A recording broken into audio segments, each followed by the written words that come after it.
اپنا آج کا سبق شروع کرتے ہیں۔ اعوذ باللہ من الشیطان الرجیم، بسم اللہ الرحمن الرحیم۔ سورۃ الفیل، الم تر کیف فعل ربک باصحاب الفیل۔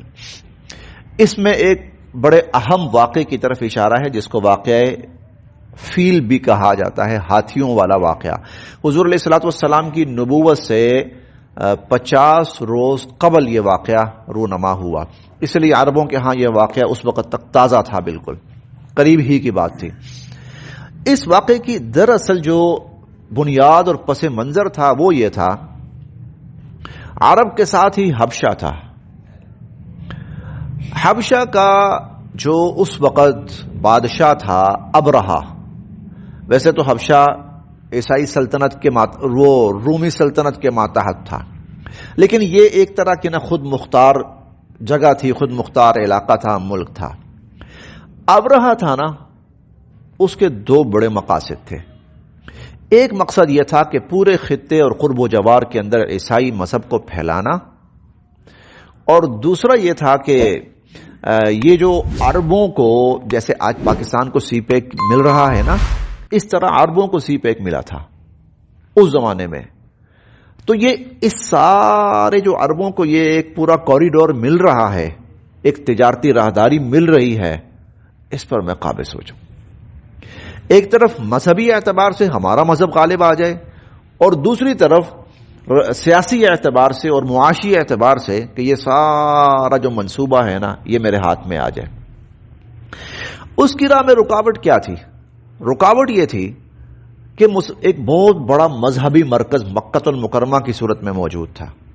جب تک خانہ کعبہ موجود ہے نا تو دنیا ہماری طرف نہیں آنے والی، لہذا ضروری ہے کہ پہلے اس کو ختم کیا جائے۔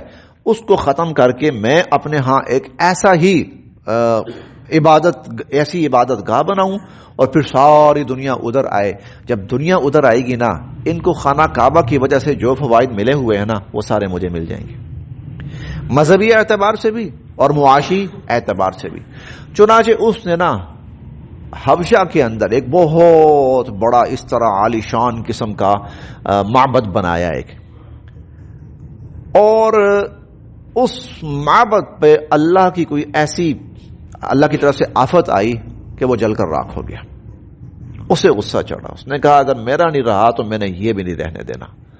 چنانچہ اس کے لیے وہ ختم کرنے کے لیے آیا، اور بہت بڑے اہتمام کے ساتھ آیا، اور اس کی پلاننگ جو تھی وہ آپ یہ کہہ سکتے ہیں کسی زمانے کے اندر سننے میں آیا تھا کہ رشیا کا پلان یہ تھا گرم پانیوں تک پہنچنا۔ تو وہ اس پلان کے ساتھ آیا کہ میں سارے جو درمیان کے ممالک اور علاقے ہیں ان کو فتح کرتا جاتا ہوں اور پھر وہاں پہ قابض ہو جاؤں گا۔ اب اللہ رب العزت کا جو حفاظتی نظام ہے وہ حرکت میں آیا۔ یہ حفاظتی نظام آسمانوں میں بھی ہے، کوئی شیطان وہاں پہنچتا ہے تو حفاظتی نظام حرکت میں آتا ہے، اور یہ زمین پر بھی ہے۔ اللہ تعالیٰ جب اللہ کی منشا اور اللہ کی حکمت ہوتی ہے یہ نظام حرکت میں آتا ہے۔ چنانچہ وہ نظام حرکت میں آیا، اور وہ اپنے اس پورے پلان اور اپنے سارے لاؤ لشکر سمیت اسی طرح تباہ ہوا تقریباً جس طرح اللہ تعالیٰ نے فرعون کو تباہ کیا تھا۔ الم ترى، کیا آپ نے نہیں دیکھا، کیف فعل، کیسا معاملہ کیا، ربک، آپ کے رب نے، باصحاب الفیل، ہاتھی والوں کے ساتھ۔ کیا آپ نے نہیں دیکھا، کیونکہ وہ نا ہاتھیوں کا لشکر لے کے آیا تھا۔ یہ چیز عربوں کے اندر بڑی عجیب تھی۔ عرب میں ہاتھی نہیں ہوتا، وہ گھوڑے ہیں، اونٹ ہیں۔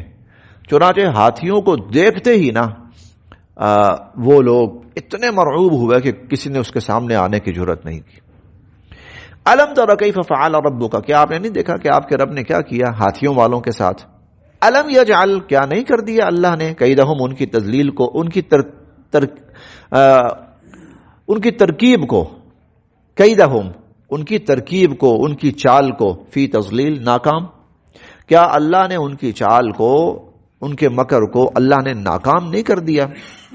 وَأَرْسَلَ، اور بھیجے، علیہم، ان پر، طَيْرًا، پرندے، ابابیل، غول در غول، جھنڈ کے جھنڈ، پرندوں کے غول اور جھنڈ کے جھنڈ اللہ نے ان پر بھیجے۔ ترمیہم، اور وہ پرندے پھینکتے تھے ان پر، بحجارۃ، پتھر، من سجیل، مٹی کے بنے ہوئے، مٹی کے نوکدار پتھر ان کے اوپر پھینکتے تھے، فجعلہم، اور کر دیا ان کو، کعصف مأکول، کھائے ہوئے بھوسے کی طرح، کھایا ہوا چارہ، یعنی ان کو اس طرح کے وہ ٹکڑے ٹکڑے ٹکڑے ان کے کر دیا۔